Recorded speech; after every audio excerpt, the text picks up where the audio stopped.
શિક્ષણ કે જ્યાં બાળકો જ્ઞાન સાથે ગમ્મત લેવા માટે જાય છે, પણ એમને એ નથી ખબર હોતી કે એ જ્યારે શાળાએથી ઘરે પરત ફરશે ત્યારે એમની સાથે શું થવાનું છે. કારણ કે આજે ગુજરાતમાં શિક્ષણનું સ્તર એટલું ખરાબ થઈ ગયું છે કે આજે દરેક માતા પિતાને ચિંતા રહે છે કે મારું બાળક ભણવા માટે જશે તો એમને સારી શાળા મળશે, સારા ઓરડા મળશે, સારા ક્લાસ મળશે કે નહીં. અને આ બધાની વચ્ચે જ્યારે એ બાળકો છે એમને પણ એવું હોય છે કે અમને સારા શિક્ષક મળશે. સવાલ આજે શિક્ષણ ઉપર છે. શિક્ષણનું જે સ્તર ગુજરાતની અંદર જે દિવસે ને દિવસે નબળું પડતું જાય છે એમને લઈને છે. નમસ્કાર, નિર્ભય ન્યૂઝ સાથે હું છું રિદ્ધિ. શિક્ષણની વાત કરીએ છીએ ત્યારે આપણને હંમેશા એવું સાંભળવા મળ્યું છે, આપણને શાળામાંથી પણ એવું જ જ્ઞાન મળે છે કે જ્ઞાન સાથે ગમ્મત એટલે શિક્ષણ. પણ આજ જ્યારે શિક્ષણ લેવા માટે બાળકો જાય છે તો એમની પાસે સારા ઓરડા પણ નથી બેસવા માટે, સારા શિક્ષકો પણ નથી જે કાયમી શિક્ષકો કહી શકાય એવા કોઈ જ શિક્ષકોની નીચે આ બધા જ બાળકો નથી ભણી શકતા. આજે સુરતની અંદર એક કિસ્સો સામે આવ્યો છે કે એક બાળકીએ આપઘાત કર્યો છે. કેમ? તો કે એમને એમના પ્રિન્સિપલ છે 2 દિવસથી ફી ભરવાનું કહેતા હતા, પણ એમના પરિવારની જે આર્થિક સ્થિતિ છે તે સારી નહોતી, એટલા માટે પૈસા એમને ફી તરીકે નહોતા આપ્યા. એટલે જે આ બાળકી છે એમને 2 દિવસથી બહાર ઊભી રાખવામાં આવતી હતી અને એમને પરીક્ષામાં પણ બેસવા દેવામાં નહોતી આવતી. એટલે જે આ બાળકી છે એમને ખોટું લાગ્યું અને એમને આ પગલું ભરી લીધું, તેમણે કર્યું આપઘાત.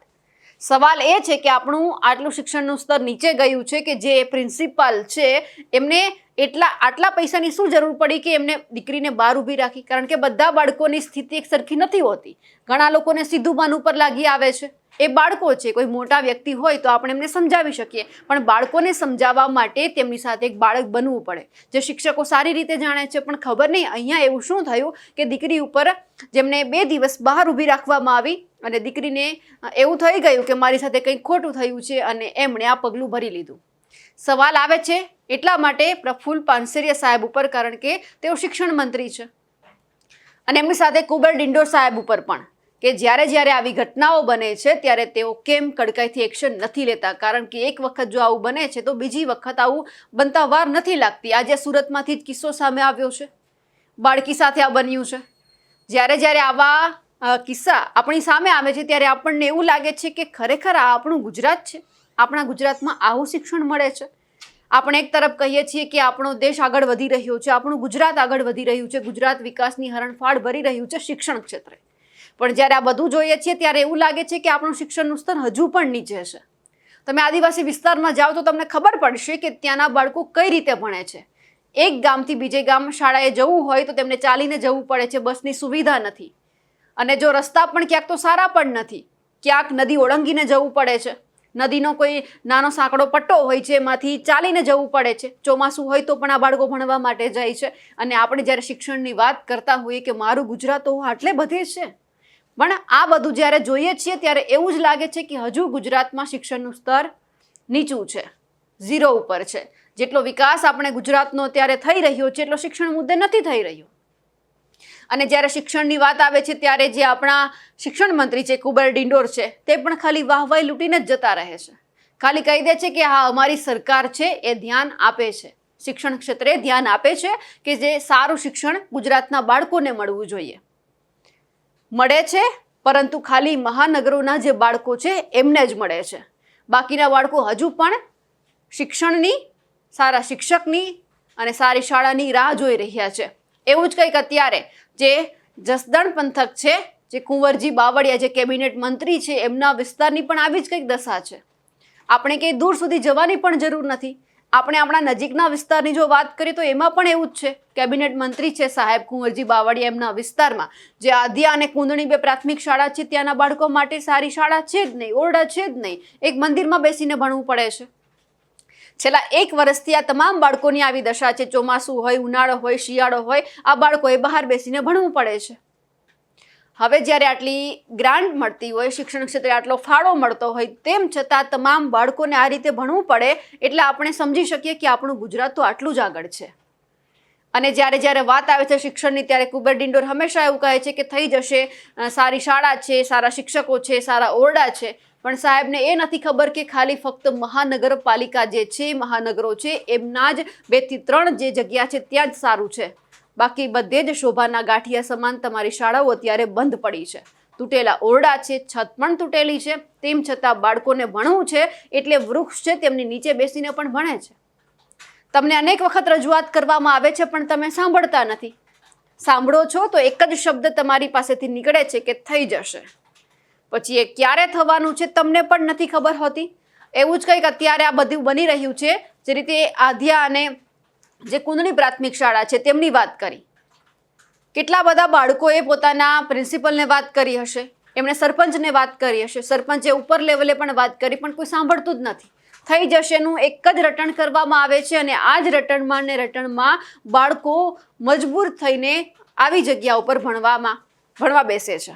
એટલે હવે સવાલ અહીંયા એ જ થાય છે કે શિક્ષણ મંત્રી છે તો શું કામના છે, અને એમને જ્યારે હક અને હોદ્દો આપ્યો છે તો કેમ કંઈ કરતા નથી.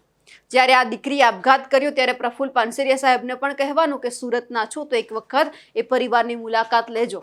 ખાલી નિવેદન આપી અને છૂટી ન જતા, એક વખત કડકાઈથી એક્શન પણ લેજો, જેથી કરી કોઈ બીજી શાળામાં આવું બને નહીં અને કોઈ બીજો વિદ્યાર્થી કે વિદ્યાર્થીની છે, કોઈ બાળક છે, આવું પગલું ભરતા પહેલાં 100 વખત વિચારે અને એ પ્રિન્સિપલ પણ વિચારે કોઈ વિદ્યાર્થી કે વિદ્યાર્થીની સાથે આવું કરતા પહેલાં. અને કુંવર ડિંડોર સાહેબને પણ એટલું જ કહેવાનું છે કે તમે નિવેદનમાંથી થોડા ઊંચા આવો, તમારા બાળકોની ચિંતા કરો. તમને શિક્ષણ મંત્રી બનાવવામાં આવ્યા છે એટલા માટે કે તમે બાળકોની ચિંતા કરો. માતા પિતા કરે છે પરંતુ ઉપરી લેવલે તમે આવો છો, તમારા હાથમાં સત્તા છે તો તમે એક વખત એમના ઉપર પણ ધ્યાન આપો. અને કેબિનેટ મંત્રી કુંવરજી બાવળિયાને પણ કહેવાનું છે કે તમારા વિસ્તારમાં અત્યારે જે મેં 2 પ્રાથમિક શાળા કીધી, લગભગ તમને પણ ખબર હશે કે આમનાથી વધારે પણ પ્રાથમિક શાળા હોઈ શકે છે, માધ્યમિક શાળા પણ હોઈ શકે છે. એટલે તમે પણ એક વખત આમાં ધ્યાન આપજો, કારણ કે ઘણી બધી વખત ઉપરી લેવલે રજૂઆત થઈ છે તેમ છતાં કોઈ સાંભળવા તૈયાર જ નથી. થઈ જશે. આ બાળકો કેટલી વખત મજબૂર બનીને બધા ભણે છે, એમને ભણવું છે, શિક્ષણ જોઈએ છે, તો તમે એક વખત આગળ આવો. જે રીતે સુરતની અંદર જે ઘટના બની છે બાળકીને લઈને, એટલે ત્યાંના જે આમ આદમી પાર્ટીના એક મહિલા આગેવાન છે તે શું કહી રહ્યા છે તે સાંભળીએ. સુરતની અંદર ઘોડાદરા વિસ્તારમાં રહેતી એક દીકરીએ ગળાફાંસો ખાઈને આત્મહત્યા કરી.